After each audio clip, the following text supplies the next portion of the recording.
ਬਟਾਲਾ ਦੇ ਧਾਰਮਿਕ ਸਮਾਗਮ ਤੇ ਪਹੁੰਚੀ ਵਿਧਾਇਕ ਅਤੇ ਗਾਇਕਾ ਮੈਥਿਲੀ ਠਾਕੁਰ ਨੇ ਕੀਤਾ ਸ਼ਬਦ ਕੀਰਤਨ। ਵਿਧਾਇਕ ਬਣਨ ਤੋਂ ਬਾਅਦ ਪਹਿਲੀ ਵਾਰ ਸਮਾਗਮ ਕੀਤਾ ਮੈਥਿਲੀ ਠਾਕੁਰ ਨੇ ਕਿਹਾ, ਸ਼ਬਦ ਕੀਰਤਨ ਕਰ ਮੈਨੂੰ ਬਹੁਤ ਸਕੂਨ ਮਿਲਦਾ ਹੈ ਤੇ ਮੈਨੂੰ ਏਦਾਂ ਮਹਿਸੂਸ ਹੁੰਦਾ ਹੈ ਜਿਵੇਂ ਮੇਰੀ आंतरिक शुद्धि हो गई है। यहाँ वापस अपने घर जैसा लग रहा है, बहुत सुकून है, यहाँ बहुत शांति मिलती है और ऐसा कुछ अलग नहीं महसूस होता है, अपना ही लगता है सब कुछ।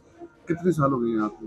मुझे लग रहा है 7-8 साल पहले मैं पहली बार आई थी, लगातार आ रही हूँ। कभी एक साल मैं भी बीच में जब बिजी थी तो नहीं आई थी, मैं आती रहती हूँ।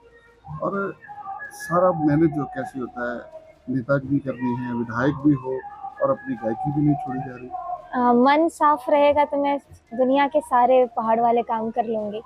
तो मन साफ रखने के लिए मैं हमेशा जो धार्मिक आयोजन होते हैं वहाँ पे ज़रूर पहुँचती हूँ और अपने मतलब गीत, भजन, शब्द, कीर्तन सब मैं गाती रहती हूँ ताकि मेरा मन क्लीन रहे हमेशा। और बहुत ज़रूरी है कि मैं बैलेंस करके चलूँ हर चीज़ों को। विधानसभा में भी बोलना पड़ता है, स्टेज पे बोलना और विधानसभा में बोलना कितना फर्क है? मैं विधानसभा में अपने क्षेत्र के मुद्दे उठाती हूँ और लोग सुनते हैं और उस पर समाधान निकलता है। अभी ही मैंने अपनी विधानसभा के लिए बहुत सारी मांगे उठाई हैं। हॉस्पिटल हो गया, एजुकेशन के लिए स्कूल्स की चारदीवारी की मांग, या फिर महिलाओं की सुरक्षा के लिए उनकी यातायात व्यवस्था के लिए पिंक बस की मांग। तो ऐसे आगे भी बहुत सारी मांग उठाने वाली है। तो होता है, अपने क्षेत्र में भी मैं बहुत समय बिताती हूँ, लोगों के साथ बैठती हूँ। और जब जैसे आप पहले भी भजन गायक थे तो आना जाना पड़ता है, अब बिना सिक्योरिटी के मान लीजिए गुरुद्वारा साहब में बैठे, यहाँ ज़्यादा सुकून आता है कि वैसे वो ताम झाम वाली ज़िंदगी, लोग काम करवाने आ रहे हैं? हर एक चीज़ का अपना महत्व है, ये सीखा है, वो भी ज़रूरी है, ये भी ज़रूरी है। अब अगर मैं ऐसे बोलूं कि मैं सिर्फ घर में अपने बैठ के भजन गाऊंगी लेकिन मैंने अपने कर्तव्यों को पूरा नहीं किया तो क्या मतलब ऐसे जीवन का। तो मैं अपना काम भी कर रही हूँ, अब अपने कर्म को भी निभा रही हूँ, लोगों की सेवा भी कर रही हूँ, गायन से भी और अपनी सेवा से भी। फ्यूचर प्लानिंग क्या है? मैंने कभी फ्यूचर नहीं सोचा और भगवान मुझे यहाँ तक ले आए हैं। आगे जहाँ मुझे जैसे ले जाया जाएगा मैं बिल्कुल हर तरीके से लड़ने के लिए तैयार हूँ। अपोजिशन के साथ कैसी बहस रहती है? जब मिताली तो बहुत स्वीट बोलने वाली है, ज़्यादा ऊंची आवाज में बात भी नहीं करती।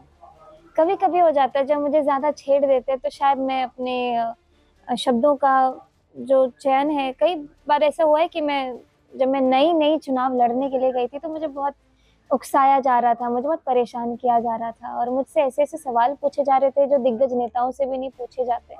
मतलब मुझे जानबूझ के ऐसा मुझे फील हुआ कि सब मुझे टारगेट कर रहे हैं। तो उस समय मैं थोड़ी विचलित थी, लेकिन अब धीरे धीरे जैसे समय बढ़ते जा रहा है तो मैं सेटल हो रही हूँ और सीख रही हूँ कि अब ये तो चलता ही रहेगा, तो हर चीज़ पर रिस्पॉन्ड करने की जरूरत नहीं है।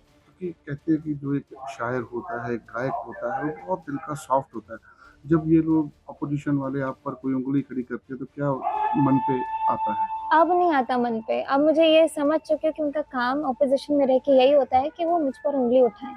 और यही लोकतंत्र की खूबसूरती भी आप कह सकते हैं कि एक दूसरे को चेक करने के लिए लोग हमेशा बैठे रहते हैं। तो जो सत्ता पक्ष में है, हमको चेक करने के लिए विपक्ष लोग कुछ भी बोल सकते हैं उनका, जो तो हमको देखना है कि हम अपना काम अच्छे से कर रहे हैं कि नहीं। और आपके भजन की बात की जाए तो कैसे फिर टाइम मैनेज होता है? सुबह के कुछ घंटे मेरे पास रहते हैं, रात के कुछ घंटे मेरे पास रहते हैं, तो मैनेज हो जाता है। तो ऐसे जब दूर दराड़ आना पड़ता है, जैसे बिहार से पंजाब आना, तो फिर वो कैसे? अब विधानसभा में 2 दिन की छुट्टी थी, तो छुट्टी में मेरा आना जाना हो जाएगा। कल मैं सुबह 9 बजे पटना लैंड करूंगी और सीधे विधानसभा घुसूंगी। मेरा प्रश्न रेडी है। अच्छा, क्या प्रश्न पूछने वाले हो जाके ये बता दीजिए। अब मुझे लोगों ने बोला कि आगे की फ्यूचर की बातें नहीं बतानी चाहिए और इसमें मुझे काफी ट्रोल भी किया गया था। जब मुझसे मेरा एक समय था कि मुझसे मेरा ब्लूप्रिंट पूछा गया था, तो मुझे ऐसा लगा कि मुझे अपने आगे जो मैं काम करने वाली हूँ मुझे नहीं बताना। अभी भी मैं वही सोचती हूँ, मैं क्या प्रश्न उठाऊंगी अभी नहीं, सीधे सदन में उठाऊंगी, तो आप लोग सुनिएगा। ये जी इस बार 26वां आया सालाना समागम होंदा और कई बार 8 दिन भी, इस बार 8 दिन सीगा, कई बार 12 14 15 दिन भी होंदा है।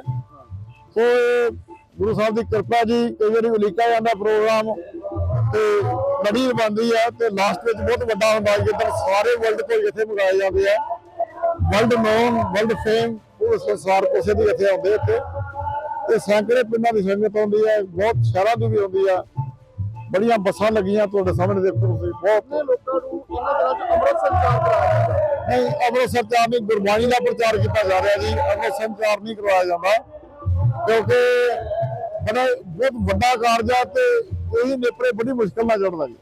ਜੇ ਦੇਖਿਆ ਜਾਵੇ ਜਿਸ ਤਰੀਕੇ ਨਾਲ ਹਰ ਸਾਲ ਤੁਸੀਂ ਇੰਨੇ ਦਿਨ ਲੋਕਾਂ ਨੂੰ ਗੁਰਬਾਣੀ ਨਾਲ ਜੋੜਦੇ ਹੋ, ਸਿੱਖੀ ਦੇ ਪ੍ਰਚਾਰ ਅਤੇ ਪ੍ਰਸਾਰ 'ਚ ਕਿੰਨਾ ਕੁ ਇਸ 'ਚ ਫਾਇਦਾ ਹੁੰਦਾ ਜੀ?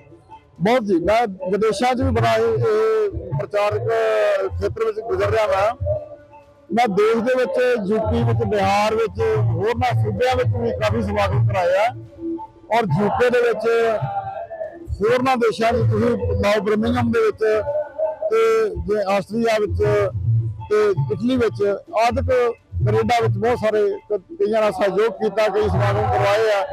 ਇਹ ਬੜਾ ਵੱਡਾ ਖੇਤਰ ਹੈ ਜੀ ਤੇ ਦੇਸ਼ ਤੇ ਵਿਦੇਸ਼ਾਂ ਵਿੱਚ ਲਗਾਤਾਰ ਵਿਚਰ ਕੇ ਪਿਛਲੇ ਲੰਬੇ ਸਮੇਂ ਤੋਂ ਵਿਚਰ ਰਹੇ ਨੇ।